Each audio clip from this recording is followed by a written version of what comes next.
Hey Chingus! Welcome back to my channel. My name is A and I am your travel and food buddy. By the way, are you looking for a new aesthetic food park? Then good news! Nasa tamang channel ka. And now, we're gonna try Gala Food Park, ang pinakabago at sumisikat sa social media na Japanese themed food park dito sa Metro Manila. Pero ang question is this Japanese food park worth the hype?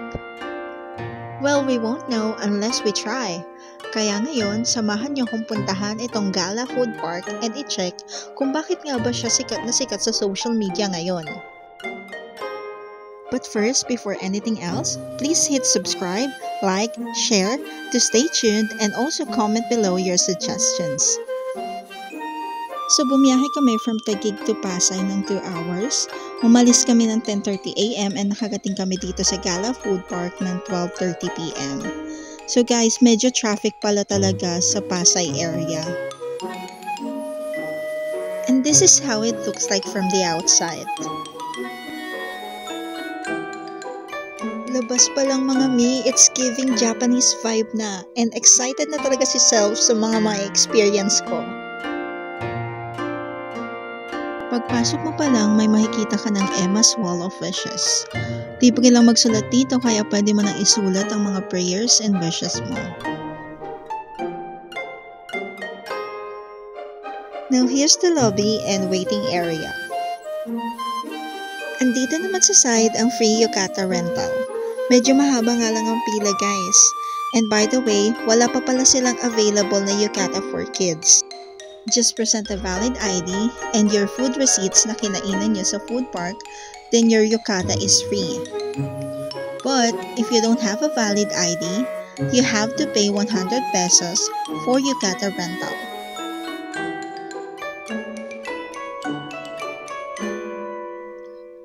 I chose this one because I love pink and I like the floral design.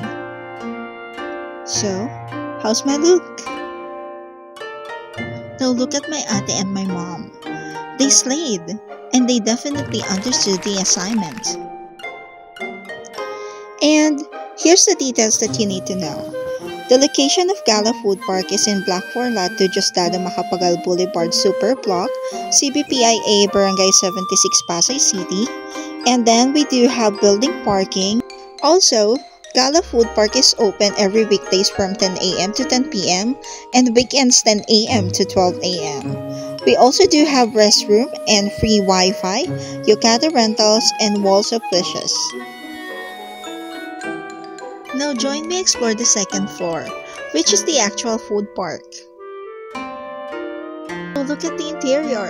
It's so nice and cozy and very Japanese coded. I really feel the vibe.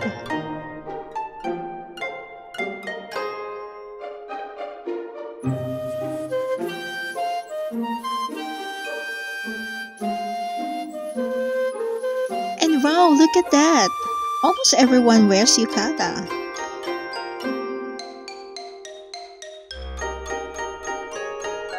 And here are some of the nice photo spots, perfect for your Instagrams.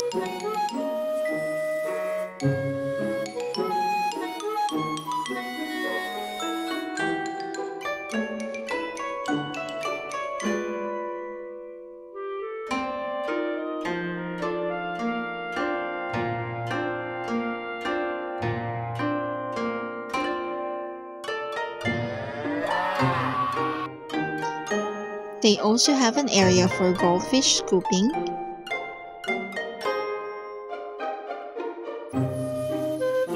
then here's the area for kids where they can play,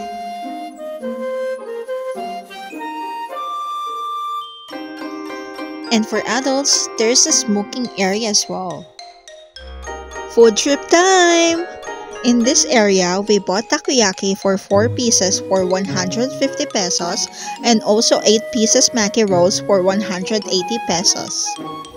For Korean street food lovers, meron din sila niyan. Then here are some of the restos you can choose. There's a Hong Kong cuisine, Japanese cuisine,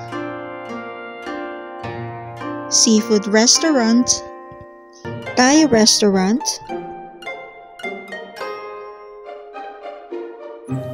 Italian cuisine, spicy curry restaurant, Korean restaurant, samgyeopsal, and last but not the least, napag-decidean namin kumain dito sa Dai Pai Dong, which is Vietnamese restaurant.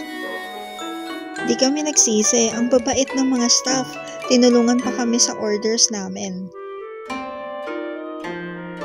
Ito pong pork knuckle, black pepper, and ito pong beef brisket. Mga nakahiwalay po yung kanin nila.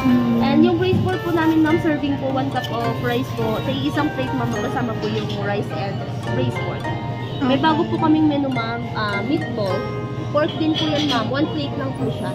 Ano yung bestseller niyo? Black pepper po, ma'am, and braised pork po sa pork. Ito yung medyo maanghang, di ba? Opo, may konting anghang siya, ma'am.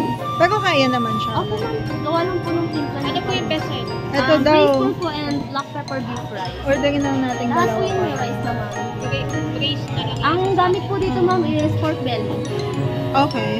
Ito na lang sa akin yung base pork.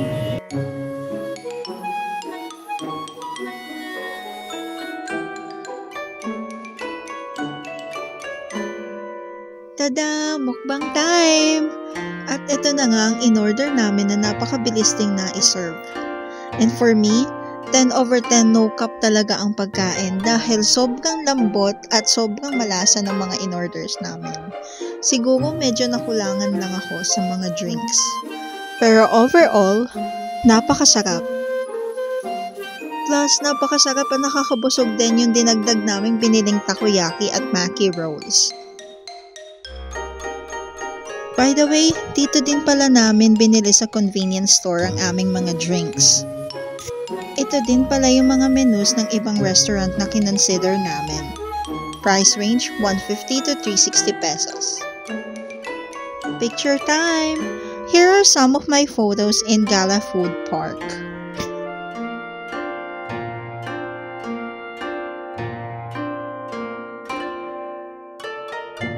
And my overall ratings for my Gala Food Park experience is a solid 9 over 10. So, what do you think? Thank you so much again for watching my video. Please leave a comment for your suggestion and see you again next video. Bye!